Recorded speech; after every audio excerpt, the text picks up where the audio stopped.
What's going on, ladies and gentlemen? My name is Michael and welcome to FudgeMuppet. Today we're going to be exploring the monarch-based faction known as the Iconoclasts in what will be our first ever lore video specifically for the Outer Worlds. If you want more Outer Worlds lore, definitely let me know what topics you want us to cover because we have a huge appetite for exploring it all and we definitely want to be bringing you more. We're about to hop right in, but before we do so, I should warn you that this video will be filled with spoilers. Obviously, I'm going to be explaining everything about a faction. The last section, however, will have the biggest spoiler of them all, so if you still haven't played the game, potentially avoid the end of the video. That said, even if you've played the game already, you only really discover this secret if you do things a very specific way. With that covered, let's begin by talking about the main philosophy of the Iconoclasts, philosophism. Creative name, right? The concept of philosophism was popularized by the leader of the Iconoclasts named Graham, and those who study and practice it are also known as philosophists.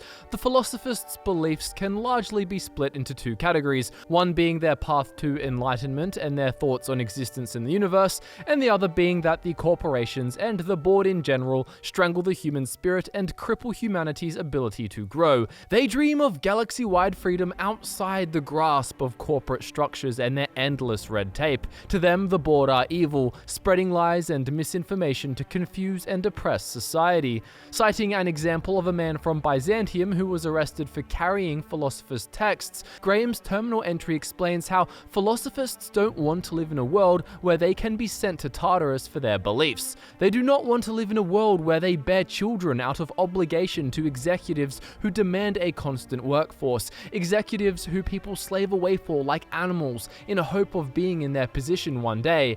They want to tear this regime down. Many would think that they are anarchists, although this is not the case. Graham admits that society requires structure. He just believes that his structure is superior. They live under their own rules, constantly seeking enlightenment through walking the path of the eternal. They believe that the board poisons society, enslaving the masses upon the corporate ladder. His spiritual belief system focuses on mindfulness and the idea that our entire purpose is to assist the universe in realizing its own truth. Let it guide us as it will, he says. Unlike Vicar Max, he rejects the idea of the grand plan. Instead, he believes that what we see as divine purpose is just one facet of the universe figuring itself out. He quotes, "As a child looking at the leg of an elephant, unable to view it whole, we mistake the tiny scope of our understanding as the unfathomably large purpose of the universe." I mentioned the path of the eternal, but what is that? Well, if you ask Graham, he'll tell you, we are all part of the consciousness of the cosmos. Each of us plays a tiny role in the universe's continual journey towards understanding itself. You and I and the raps and the mantis swarms, divinity is in us all, and the eternal is that divinity. Everyone, regardless of ability to believe, is another facet of the universe contemplating its own existence. According to Graham, divinity cannot be quantified. He also acknowledges that his beliefs are exactly that, beliefs. He says to the vicar, "Neither of us can lay claim to being knowledgeable on this topic. It is a matter of belief. It is not as if OSI has gone and proven anything." However, he does also call the eternal truth. So in a way, he still labels his theories as correct or facts. He believes one must go through an awakening on the path to enlightenment. According to him, it is the point of no return, when your mind fully opens to the eternal truth. Every philosophist experiences it along the path to enlightenment. For many, it is their first brush with the cold of death, when they realize that all of their lives have boiled down into the single truth of that moment. He says his own awakening was when his old friend, Sanja, transformed into the very evil they sought to combat. To get in touch with your own eternal truth, Graham recommends meditation. He teaches other iconoclasts, like their runner, Huxley, that meditation allows your eternal truth to bubble up to the surface, and that the things you remember are what you're supposed to focus on and try and improve. Philosophists also do not believe in a creator of the universe, in the sense that some religions do, in regards to there being a single entity. Instead, they believe the universe simply came into being over time, organically, naturally, and without purpose. That in the interest of finding its purpose, the universe itself created all living things. Graham says that the specifics of the creation of the universe is nothing but a distraction. One should simply pursue the eternal truth, and they will find these and other answers. It's pretty vague if I must say so myself, although at least philosophers are comfortable in admitting that they don't know everything about the world. Graham even says to the vicar that we'd consider ourselves in any way capable of understanding the universe, much less an equation that drives it, is nothing but hubris. Next, let's talk a bit about life at Amber Heights. This is the settlement that the Iconoclasts currently inhabit. They're so dedicated to their beliefs that they're willing to commit themselves to a very tough lifestyle here. Resources are becoming scarcer and scarcer, forcing them to soldier on through what they would call the sheer power of their spirit and a desire to drive societal change. In Amber Heights, lots of things need fixing. If you talk to the vendor there, Bronson, he can task you with repairing the broken pipes on one of their houses, with repairing cables outside the bar that are now spitting lightning, and someone needs to reset the comms breaker at the old guardhouse outside of town. Bronson acts as a quartermaster and a chef and a handyman and whatever else the Iconoclasts need. People seem to just do what they can to help. Bronson sells various armaments that are often used for hunting. In regards to his shop, which he doesn't like to call a shop, he says that people need to earn permission to buy things. The Iconoclasts originally just let people take what they wanted, but then some idiot shot some other idiot over cards, causing Zora to set up a system. You only get to buy gear if you play nice. Zora is like the mother to the Iconoclast family if Graham would be the father. She's his right-hand woman, a leader to the faction, although as we'll talk about, her and Graham constantly have conflicts. In Huxley's terminal, we can read that Zora allowed her to buy ammo from Bronson because she found a code for a door in the wilderness. After doing a quest for Bronson, he rewards you, further explaining, Zora sets aside a bit or two for people who help out. Before you ask, no, it ain't pay, just being generous to folks who do a good turn.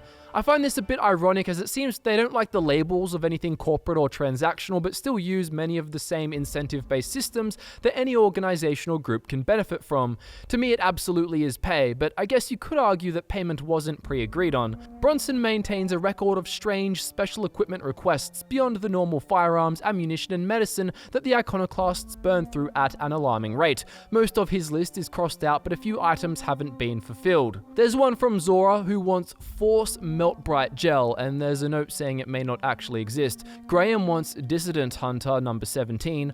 Huxley wants Auntie Cleo Wrapped Begone, which apparently may also not exist, and also any book on terminal repair, and Carl wants Primal Glue adhesives. But how do they get all of this stuff? Surely they don't scavenge at all. Well, in a way, they're fighting fire with fire because they actually acquire many of their goods from Stellar Bay. A woman from Stellar Bay named Carlotta is an Iconoclast sympathizer and periodically buys goods on their behalf from the city's store. Stellar Bay has caught on but remain friendly as they sell the goods at a considerable markup. As you play through the storyline, you get to a point where MSI stops selling goods to them altogether, increasing the strain on the Iconoclast's situation drastically. If we listen to the dialogue of the various unnamed Iconoclast NPCs in Amber Heights, we gain a good insight into daily life. There's the very frequent, my stomach, and this armor itches something awful.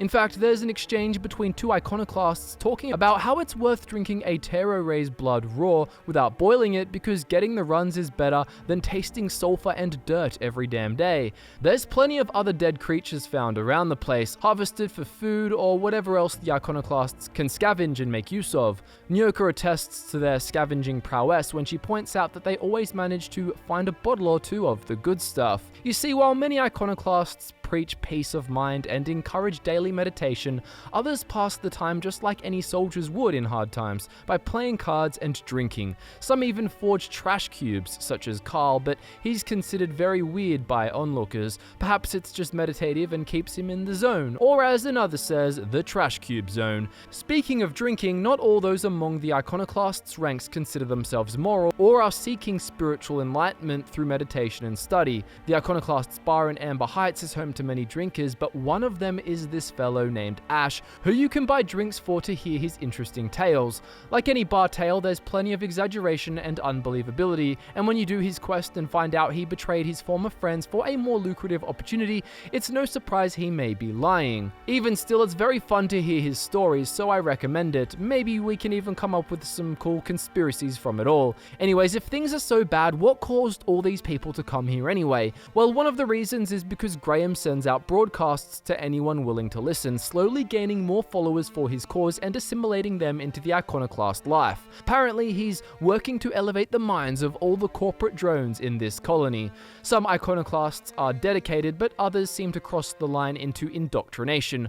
For example, when you first walk into Amber Heights, you're greeted by Rose, a woman who just emanates unwavering belief in the Iconoclast way. She proudly tells you, "We're the only free people in Halcyon. No corporations, no shackles, no problems." And if you ask about the threat of creatures, she explains, "Oh, those are just hurdles. We deal with them as they come." Even by the tone of her voice, she seems like she's in super deep.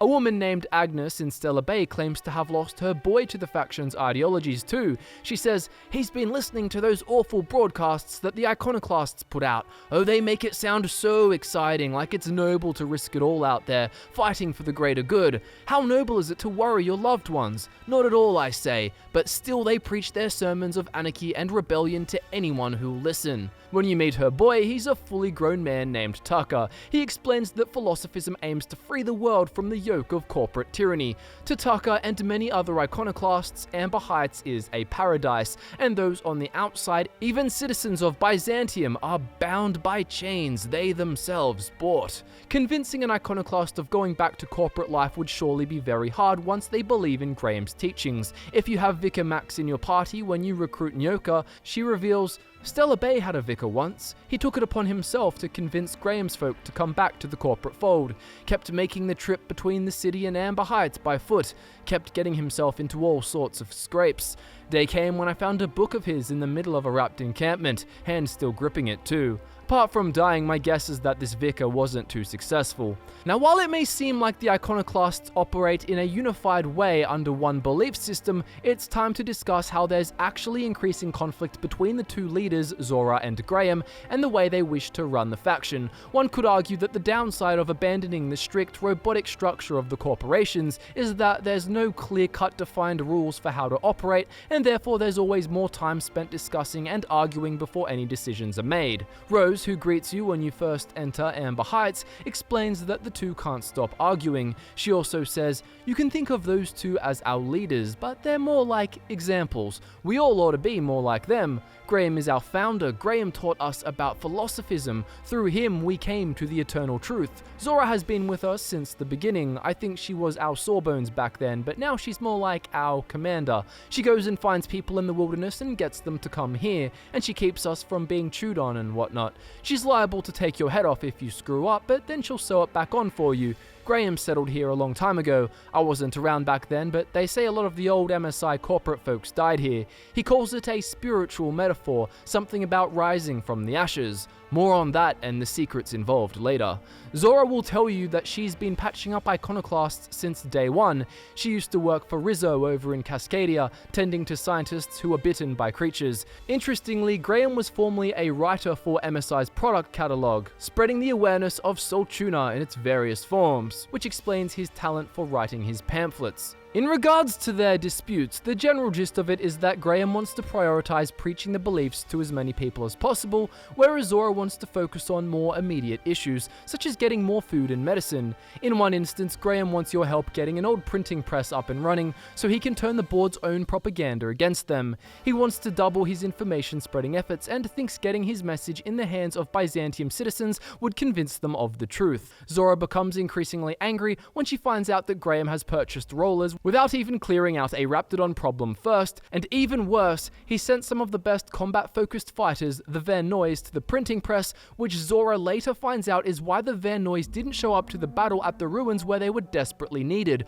where many Iconoclast lives were lost as a result. Sora believes that Graham has become so obsessed with preaching that he's become blind to their actual problems. In Graham's terminal, we can read that he thinks that Sora is slipping off the true Iconoclast path. He says that, "I fear her attachment to the materialism of our oppressors sways her decisions, more than the search for the guiding truth that will save us." While I largely take Zora's side that food and basics are the more pressing issue, I can see what Graham means. Zora even jokes that she'll need to buy a whole Rizzo plant when this mess is over, and generally seems more focused on helping the Iconoclasts succeed as a faction in general than on actually practicing or promoting philosophism. She can also agree to making an alliance with MSI, but Graham's take is a bit extreme. He says that Zora often tells him that their people are hungry and he agrees, but in the sense that their spirits long for fulfillment, a much more powerful power than any pang of an empty gut, apparently.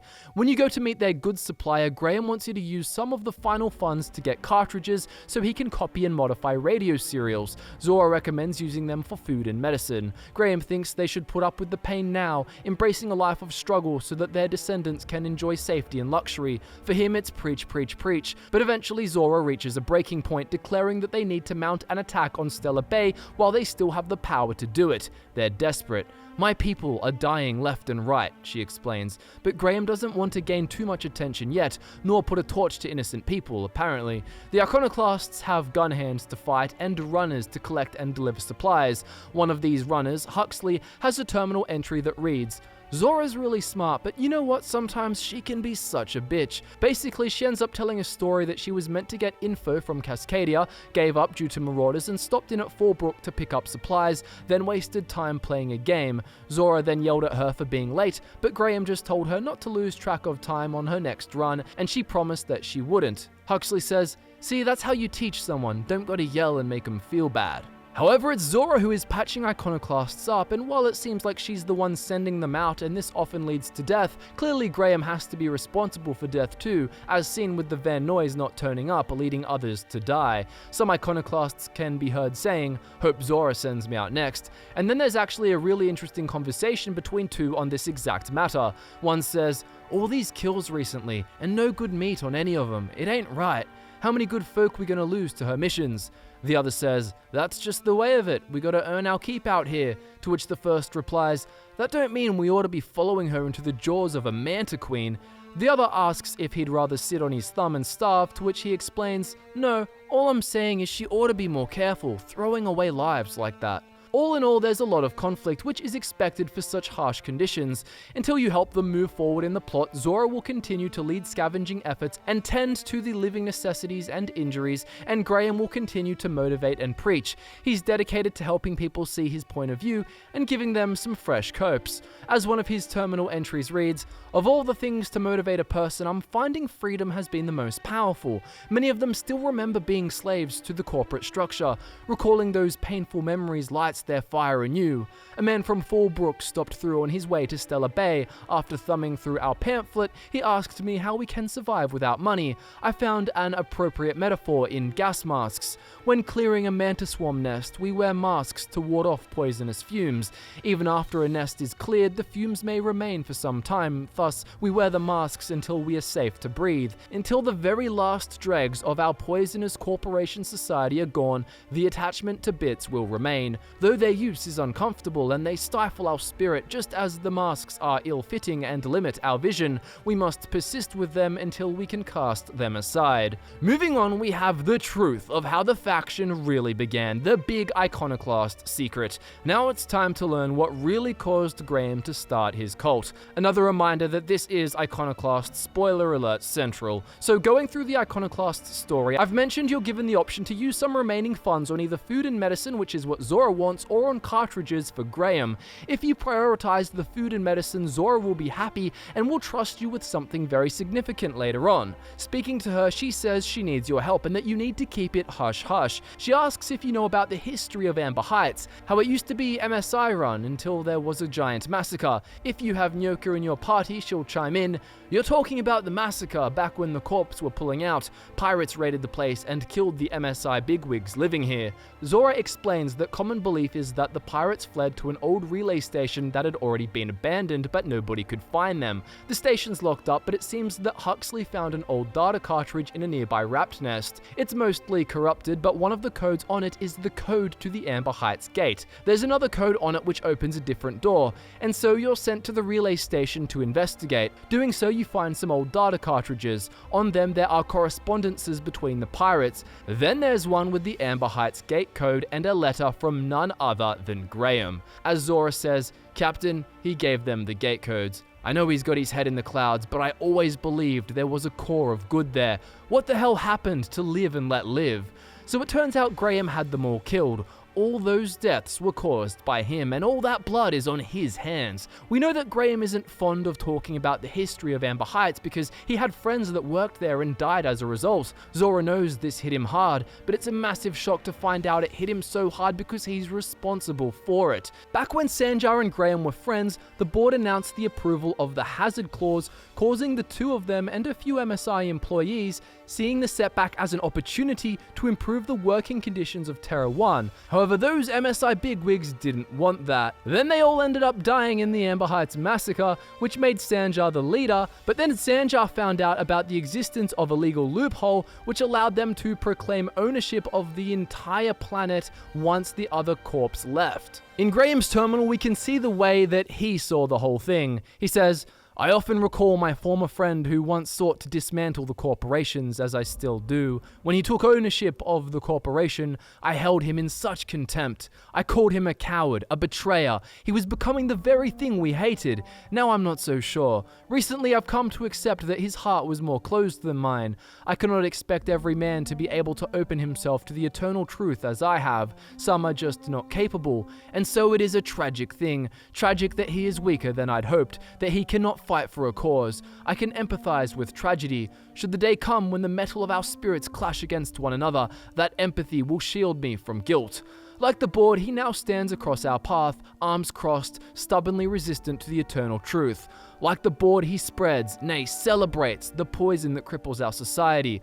Like the board, his stubbornness will only blind him to his inevitable fall. Tragic. You can see why Graham is bitter, but much of it would be amplified by the fact that his decision to have all those people massacred was mostly for nothing. After requesting time to think, you return to Zora later and she's thought it through. She believes Graham is guilt-ridden and he is running the faction into the ground to promote an ideology he made to free himself from his past. She doesn't even think he's motivated by philosophism anymore, although that's still up for debate. She thinks that the only way the Iconoclasts will survive is if she deposes him.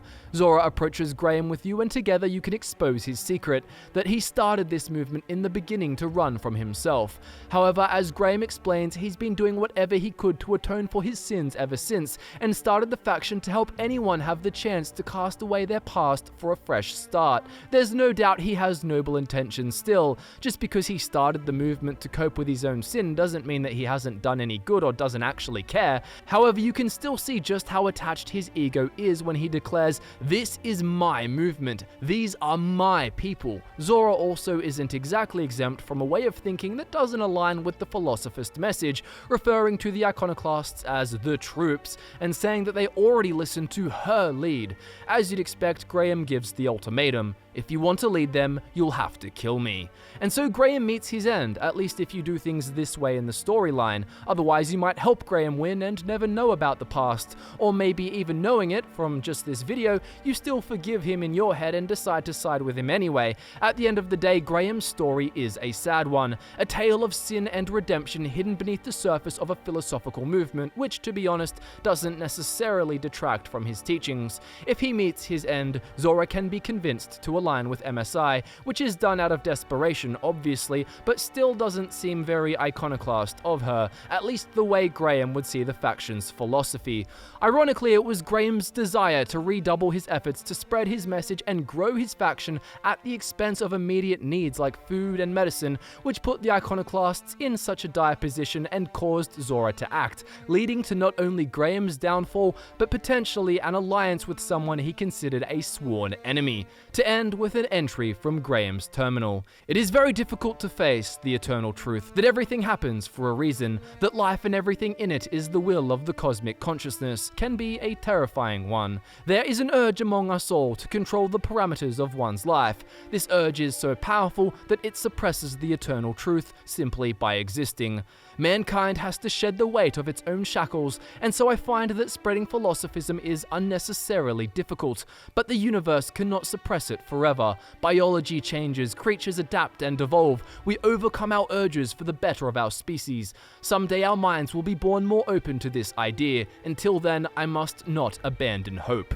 And there you have it, ladies and gentlemen, the Iconoclasts. I hope you enjoyed this extensive lore video, and I'd love to know in the comments section below whether you'd rather side with Graham, Zora, MSI, or align MSI with Zora. Subscribe if you want to get more Outer Worlds lore content coming your way, and if you're interested in our social media, you can find links in the description below. My name is Michael, thanks for tuning in, and I look forward to nerding out with you again very soon.